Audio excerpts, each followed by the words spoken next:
అందరికీ నమస్తే అండి ఫ్రెండ్స్. ఈ పూట మన వీడియో ఏమంటే మన సరస్వతమ్మ గారి పేరు మీద ఈ రకంగా వచ్చిన బంధుమిత్రులకి మాకి మన వాళ్ళకి అందరికీ కూడా భోజనాలు అయితే ఏర్పాటు చేశాం. అందరూ తృప్తిగా భోంచేశాము.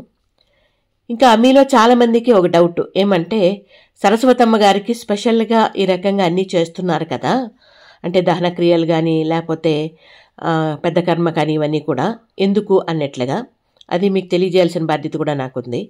మన ఆశ్రమంలో రూములు తీసుకునే వాళ్ళు ఎవరైతే ఉన్నారో వాళ్ళు రూముకు పే చేసిన డబ్బులు వాళ్ళ తదనంతరం ట్రస్ట్కి చెందుతుంది. అది ఆ డబ్బులు వాళ్ళు 100 సంవత్సరాలు ఉన్నా ఎన్ని సంవత్సరాలు ఉన్నా అదే కండిషన్ అనమాట.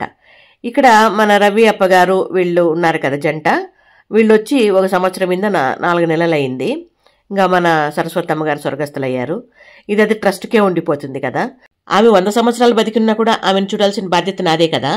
కాకపోతే ఆమె తొందరగా దేవుడి దగ్గర చేరుకున్నారు.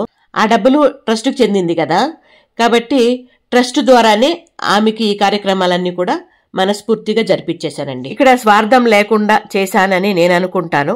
మీకేమనిపించింది అనేది మీ అభిప్రాయము కమెంట్లో తెలియజేయండి. నా ఆలోచన ఏమంటే మనం పోయేటప్పుడు మనతో పాటు ఏమీ రాదు, మనం చేసిన మంచి చెడు వస్తుందని మన పెద్దలు చెప్పారు. అది కూడా ఒక నమ్మకము వస్తుంది అనేది. కానీ మనం చేసే ప్రతి పని కూడా భగవంతుడు చూస్తూ ఉంటాడని మాత్రం గట్టిగా నమ్ముతాను నేను. అందుకనే ప్రతి పని కూడా ఆచితూచి ఆలోచన చేసి చేస్తానండి. ఇంకా రూముల విషయం ఏమంటే చాలా వీడియోలో చెప్పాను నేను. ఆర్థికంగా బాగుండి చూసేవాళ్ళు లేకుండా ఉంటారు కదా కొంతమంది పెద్దవాళ్ళు. అలాంటి వాళ్ళ దగ్గర డబ్బు ఉంటుంది కానీ చూసేవాళ్ళు ఉండరు. కాబట్టి వాళ్ళు రూముకు సరిపడా డబ్బులు పే చేసి, రూముకు నాకు ఎంత ఖర్చు అవుతుందో ఆ డబ్బులు పే చేసి వాళ్ళ జీవితకాలం ఇక్కడ ఉండొచ్చు. వాళ్ళకి ఉచితంగా భోజనాలు గడిచిపోతాయి, ఉచితంగా సర్వీస్ కూడా గడిచిపోతుంది అనమాట. ఇంకా వాళ్ళకి హెల్త్ పరంగా కానీ లేకపోతే ఈ రకంగా స్వర్గస్థులైనప్పుడు ఖర్చు కానీ అవన్నీ కూడా వాళ్ళు ఆర్థికంగా బాగానే ఉంటారు. కాబట్టి వాళ్ళ చేతుల మీద వాళ్ళు పెట్టుకొని చేసుకోవాల్సి వస్తుంది. సర్వీస్ అంటే తీసుకుపోవడం, తీసుకురావడం, స్నానాలు చేయించడము, డైపర్లు మార్చడం ఇట్లాంటివన్నీ కూడా మనమే చేస్తాం, అంటే వాళ్ళకి హెల్త్ బాగలేని పక్షాన.